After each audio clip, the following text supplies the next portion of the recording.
fun we're going to have tonight. So thank you all.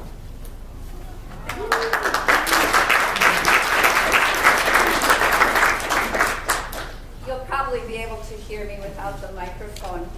At least I hope so. Thank you for hosting, Diana. The Alumni Association events rotate around the metro area to different campuses. And usually it includes dinner. Well, not usually, always includes dinner and a cookie break. And after our first presenter, we will have a cookie break for you this evening. You have a packet you were handed out when you first came. Those of you who have been here before know that on one side is a very important piece of paper. This is our evaluation. The evaluation tells us three things. It tells us how we did tonight. They tell us what you want in the future so we can supply your need. And it tells the people who fund me that you've learned something this evening, and so we should keep doing this. So very important piece of paper, two sides. Please fill them both out. You'll also find notes that our presenter, Mark, has very kindly offered for your help as he goes through his presentation. There's information about our panelists, Lonnie Gulden, Kate Madonna Hines, and Mark Peterson. Unfortunately, Cassie Hansen has called and she is ill and will not be able to make it tonight. There's information about our coming events. We always try to provide an evening that's going to be fun and informative and help you grow, both professionally, educationally, and in a personal way. There's also some information on a webinar that's coming up that should be of great interest to you. It's about your social media presence, and that's what our panelists will talk about this evening. There's an amazing amount of information about some of you out there, and every bit of it a recruiter can see. But for some of you, there's no information that a recruiter can see. How this is managed is what the panelists are going to talk to you and much more about later. There's also a copy of the Alumni Association newsletter. It's just a little teaser, but it tells you a little bit about the benefits of the association, and it gives you lots of good IT job market trend information as well. Those of you who've been here before and maybe have a whole library of these know that when you turn in your evaluation, you get this free advice book. It really is chock full of fun advice. That's serious advice, but given in kind of a tongue-in-cheek way. So now, it is my great pleasure to present to you Mark Ike. I'll tell you a little bit about him. He is a security architect from Larson Allen. He's in charge of the Information Security Services Group. He has over 24 years experience in auditing and technology consulting. So there's a career success story you really do want to listen to. In his position, he has actively led many IT audits and security assessments for clients in a range of industries and with a diversity of operating environments. He leads a team of technology and industry specialists in an efficient approach to provide security analyses that are balanced with business needs. That is a key concept. So without further ado, I will introduce you to Mark. Thank you. Thank you. Thanks for having me. I know I've already learned something. As soon as we're done here, I'm going to go to my Facebook page and get rid of some pictures that probably shouldn't be there. But I wanted to, I'm a partner at Larson Allen, now Clifton Larson Allen. January 1, we merged with Clifton Gunderson, so we do have a new name, Clifton Larson Allen. I want to tell you a little bit about careers in our information security group. And then what I thought I would do is I've got a presentation that I've been doing quite a bit for bankers. And it outlines some very serious threats that bankers and small business customers of bankers are facing, and it would give, this presentation should give you a flavor for the kind of work that we do in our firm. So you might not immediately think about an IT or an information security career at a CPA firm, but actually it's a pretty good fit. We split our group into two different types, technical and generalist, and I'll actually start at the bottom because I'm a generalist. I'm a CPA first. I started out in the firm doing traditional financial auditing and tax work for one season, and that drove me insane, and I lost all my hair, and I didn't want to do that anymore. Over time, though, I migrated from the traditional audit to our outsourced internal audit practice, which I really, really enjoyed, because in an internal audit environment, you learn much more about a client's business, not just the numbers at the end. You start to learn business processes. How do they actually make their money? How do they actually process financial transactions? It's far more interesting to me. And then in the late 80s, early 90s, as companies became more and more reliant on technology, we started to see an uptick in financial fraud being committed in our clients using the computer systems. And I thought, well, if we're going to stay relevant in our internal audit thing, we're going to have to add IT auditing to our internal audit. And that was in the late 80s. And that really grew and blossomed to the point where in 1999 we founded our information security services group, and we added technical people that are network engineers, people that are software developers. If you understand networks, if you understand operating systems and databases, if you understand how software gets written and deployed, information security is a very interesting career, I think. We do three primary things on the technical side of our business. We do what we call network penetration testing.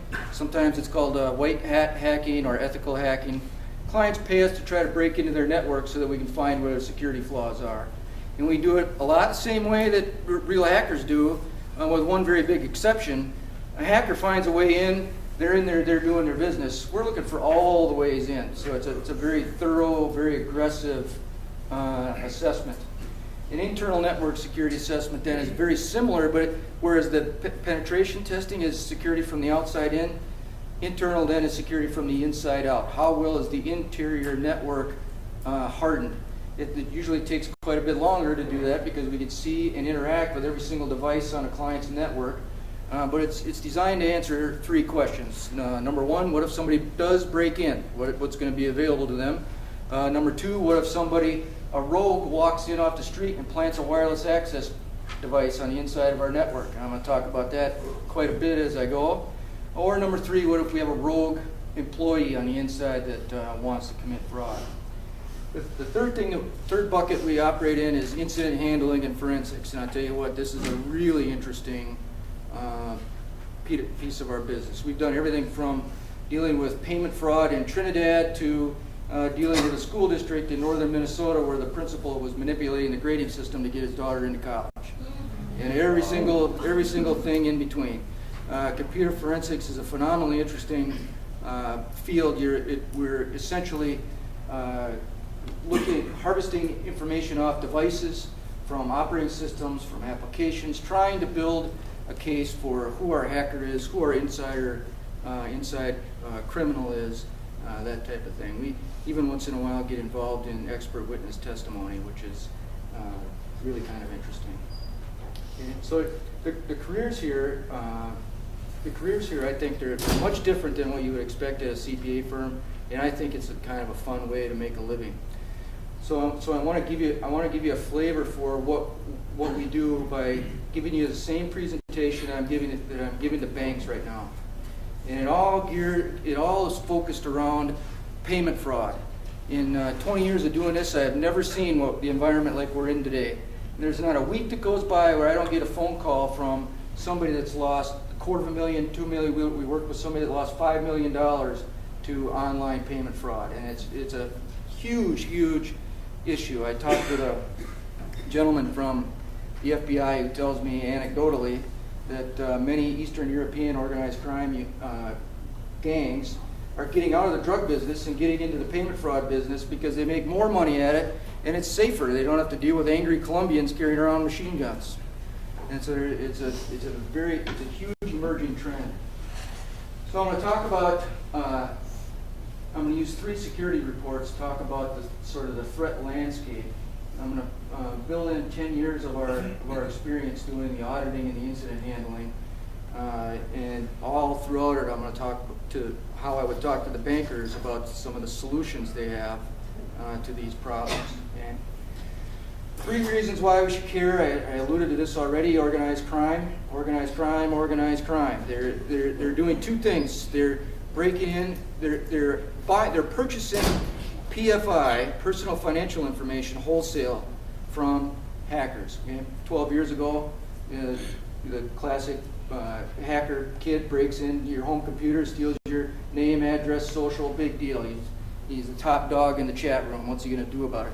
Today, what he does about it is he sells it wholesale to organized crime, anywhere from $50 to $1,500 per record. Organized crime takes that PFI and they establish credit relationships at places like Best Buy and Home Depot and Menards.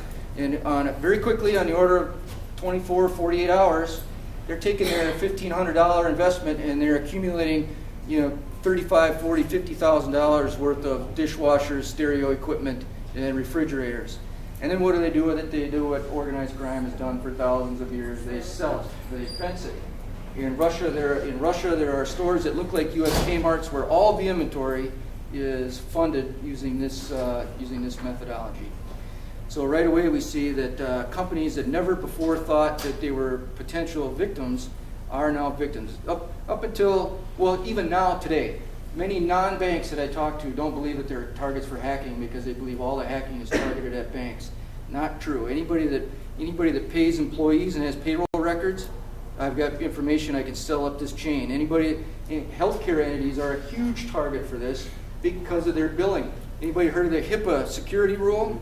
Yeah, it's all geared toward, I think it has the right elements to it, but the focus is all wrong. The focus is on personal health information. Organized crime doesn't give a hoot about your oncology, your colonoscopy records. They want your billing records so they can make some money with it. Okay? Payment fraud, I'm going to talk about how this works in ad nauseum detail. The bottom line is the hackers steal companies' credentials to do online cash management. A lot of companies on a daily basis, they log on to their banks using the internet, the commercial internet banking, and they move money. They make payments via ACH. They wire money to business partners. They move money in between out of settlement accounts into interest earning accounts. They do a lot of cash management every day. And so the goal of the attacker is to steal the credentials for that and then execute fraudulent transactions. Okay? So we're going to talk about how that works. And then finally, hackers, this is what I tell the bankers, hackers have figured out it's hard to break into the bank. It's hard to break into the bank. 10 years ago it was easy. Today it's not. We got firewalls that actually work. We have intrusion detection system and Cisco security agents and all these technical defensive measures that work really, really well. So it's hard to break into the bank, but it is really easy to break into the bank's customers, and then I backdoor the bank using the customer. And that's the issue that I see day in, day in, day in, day out.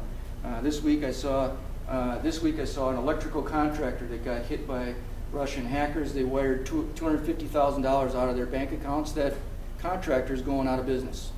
The week before it was a construction company. We had a mining company in Trinidad that lost $5 million. We had a healthcare trade association that lost $800,000 in one afternoon. Big, big money. And a lot of these places are not insured for this stuff because they don't believe that they're targets for it.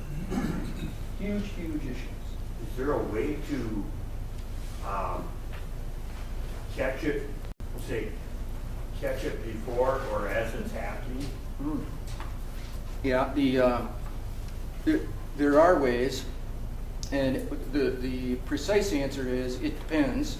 It depends on what's deployed, and it's depending on how well it's used. For example, my $800,000 healthcare trade association, they had an agreement with their bank. Any wire over $50,000 requires a callback verification. Okay? Well, the we were involved in the forensic investigation, and the bank was cooperating until we discovered we got a $50,000 threshold. This was 2 separate wires within 5 minutes of each other for $400,000 apiece, and there was no callback.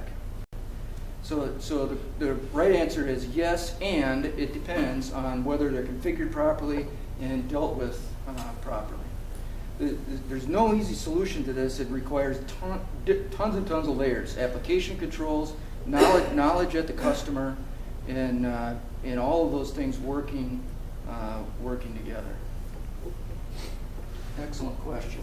And because of that beautiful question that was just asked, what we're seeing is a really weird détente going on between banks and their customers. Banks are suing their customers.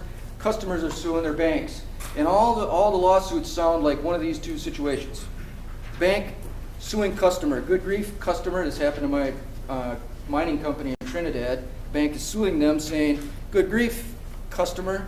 We lost $5 million on this deal, and you got a 3-digit password. You got 3-digit passwords on your network. You're not doing basic, simple things to protect your own network. And then the customers are turning around looking at their banks, and they're saying, good grief, bank, I run 10 grand a day through here. 5 million goes out in one swat. You don't even notice. You don't even call me. So it's just a weird détente. The thing for the banks, though, is, anybody ever heard the first rule of management? First rule of management, everything's your fault. For the bank, it doesn't matter whose fault it was. When this happens, they lose a customer, and oftentimes a very lucrative customer. All right, so let's look at 3 excellent reports. One from SANS, one from Trustwave, one from Verizon. And there's web links to this in the handout if you want to look at these. Anybody heard of the SANS Institute? Yeah, excellent security training organization. In addition to training, they disseminate news and they analyze trends in internet fraud or internet hacking activity. And this seems like a stale thing, 2009. I intentionally leaked 2009 on there because the top hasn't changed since 2009. In 2009 we saw a huge migration in hacking activity from, not totally away from operating system vulnerabilities, but a huge change towards client-side application vulnerabilities, things like Excel, PowerPoint, the stuff that works on the desktop or the laptop that companies are handing out to their employees. Okay? So hackers are targeting, they're analyzing those software for vulnerabilities. Does everybody know what I mean by a vulnerability? Okay. So we've seen a huge migration there. All right, and the objective there is to get users to help them open that back door. And I'll explain that as we go. All these work together. The next two, Trustwave and Verizon, kind of point towards the issue of blocking and tackling amongst bank customers. And so as I talk to banks, I'm telling them these are your customers. Okay, Trustwave did a breach analysis. Trustwave is a security company that specializes in credit card information. So they do a lot of PCI testing and that sort of thing. And so they analyzed breaches where credit card data was the target. And you see blocking and tackling is the issue, where attackers are breaking in using remote applications, and 90% of the time those remote access applications are deployed with default or weak passwords. Weak meaning 123 or password 1 or the name of the company. Yeah, admin. Exactly. Default passwords, every hacker in the world knows every default password for every system there is. They trade them. There are websites dedicated to you buy a new router, it's got a default password on it, okay, to log in and administrate it. Verizon, again, analyzing security breaches, only this time it's not just credit cards, it's all different types of breaches. And so what we see here again is blocking and tackling. Over 250 breaches they looked at, 85% of them, the attacks were not considered highly difficult. And 96% of the breaches were avoidable through either simple or intermediate controls, like changing the default password on systems, like keeping them up to date with security patches. So that's 2010. In 11, we actually digressed. We went from 85 not considered highly difficult to 92% are not considered highly difficult. So banks' customers are not getting their act together. We're not doing basic blocking and tackling. And I think it's largely because, my electrical contractor, phenomenal at what they do, but IT, not so much. Not so much. Okay? So how do they do it? I always have heard of social engineering as a hacking methodology. All right. So we're using social engineering. We're using a new form of email phishing called spear phishing. Anybody heard of that term? This is a good audience. Spear phishing. Both of these have the objective of unloading some type of malware onto my victim network. And in this case, we're focusing on online banking Trojans, the malware that we're going to use to commit payment fraud. Okay. So I teach the banks that social engineering is people hacking. Anybody heard of Bruce Schneier? The very famous computer security expert from town here. He has a quote. He says that amateurs hack systems and professionals hack people.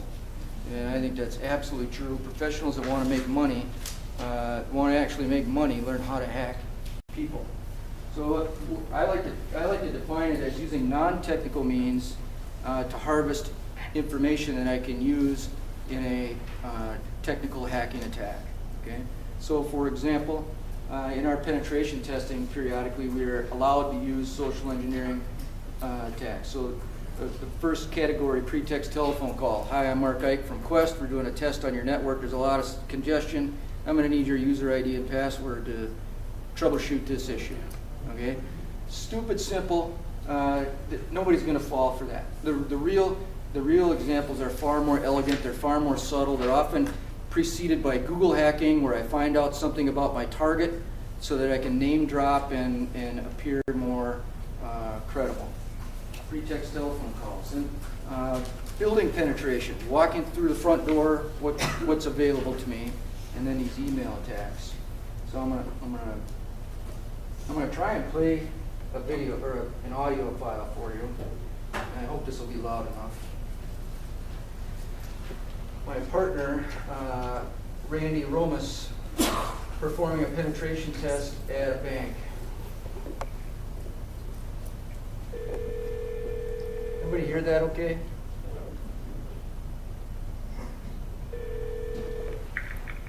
This is Chris. Hi, Chris. This is Randy Romas from Fiserv User Support. I'm sorry to bother you, but I'm working with Kevin to resolve some update issues. Can you spare like 2 or 3 minutes? Okay. Great. We were doing some maintenance on the core system last night. We had an issue bringing a new enhancement service up. And so there's a couple of workstations that we need to manually update. Yours was one of those. If you've got about 2 minutes, I'm going to ask you to go visit a Microsoft site so we can get the update in place so that we can try to re-push the enhancement service tonight. Okay. Okay? So what I'm going to ask you to do here is open up a browser, an internet browser.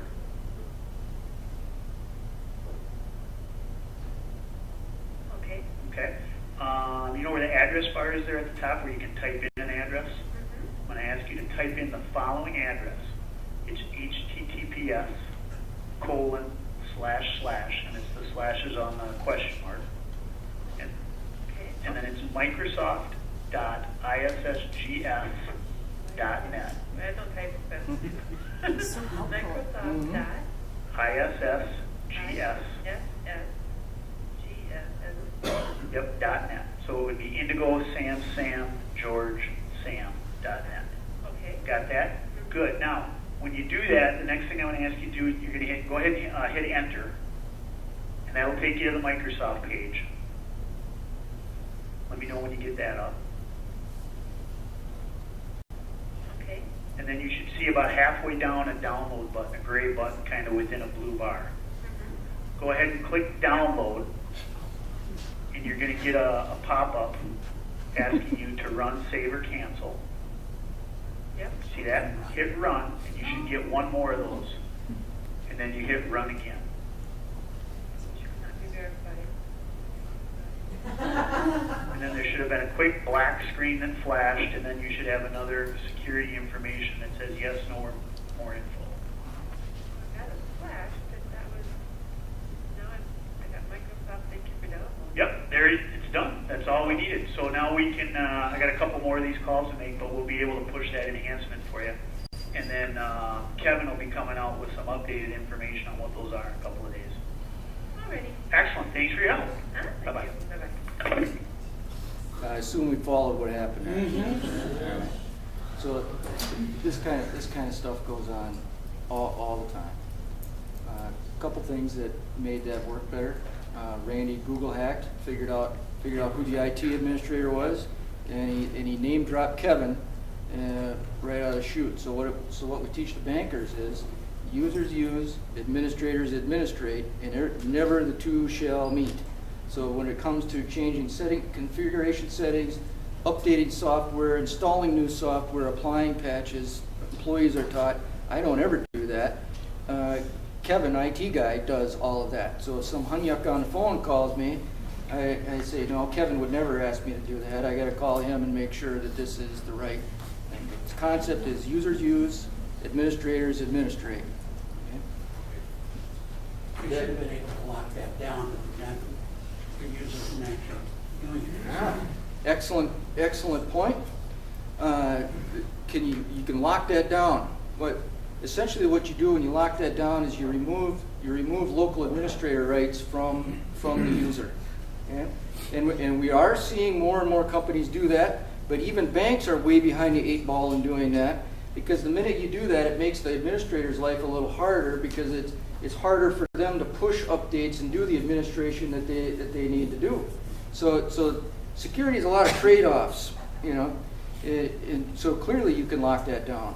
A lot of more organizations are putting up with the headache of removing the local administrator for that exact reason. At CLA we manage over 5,000 laptops at users, and none of them have local admin rights anymore. Sort of a physician heal thyself sort of approach. Excellent point.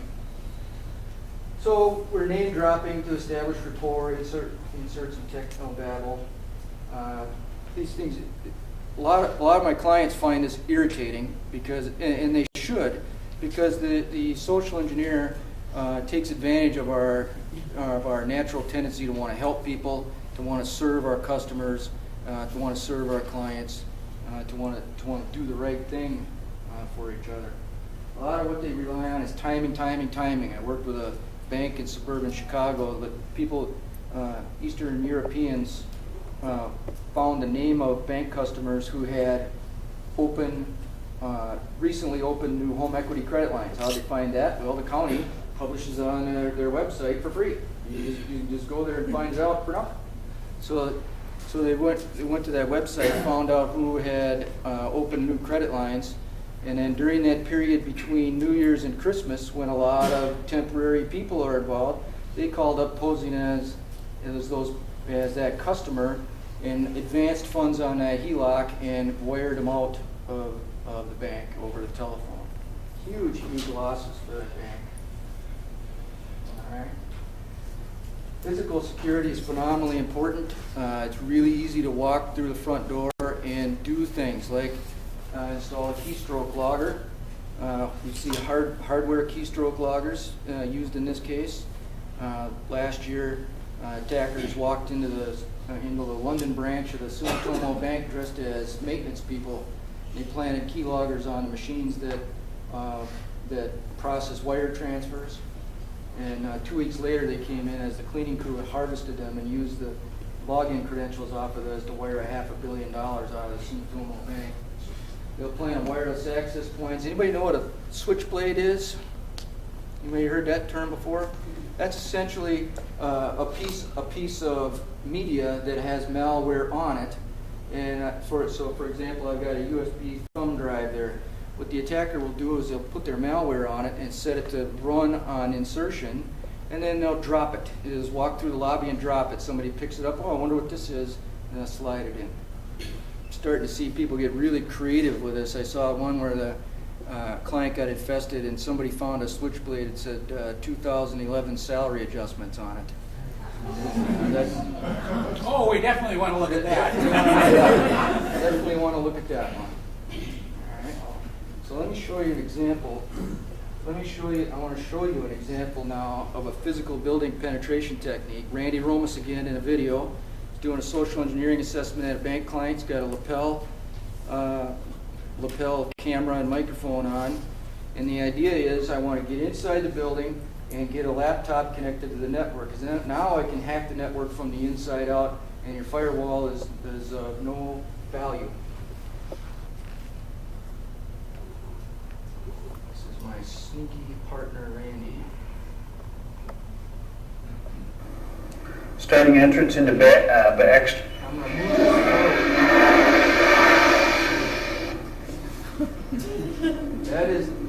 That, by the way, is a very common social engineering technique. You get yourself into a building as a visitor and then just sit down in the bathroom until everybody leaves. That is a very common tactic. So what I'm fast forwarding through here is Randy's in the parking lot. He's got a backpack full of computer gear that he's going to hack the network with. He's looking for, he's sitting in the parking lot looking for an employee who's comes to park and is going to walk into work. And then he's going to do his thing.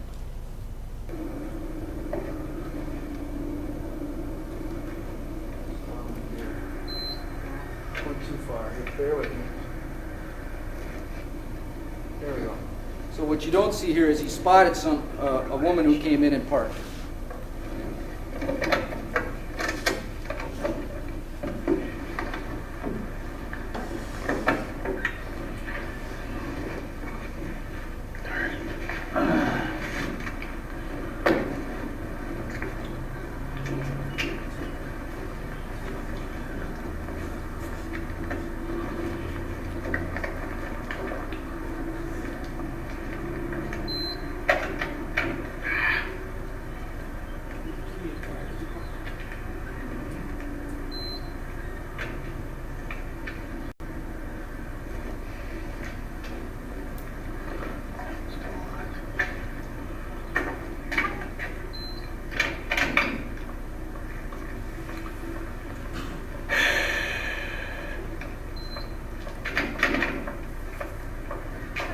Hey, the card doesn't work.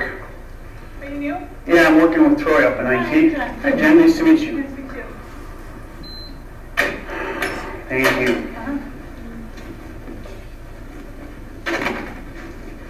It wasn't very complicated, was it? No. Now he's on the inside and he's going to go and hack away.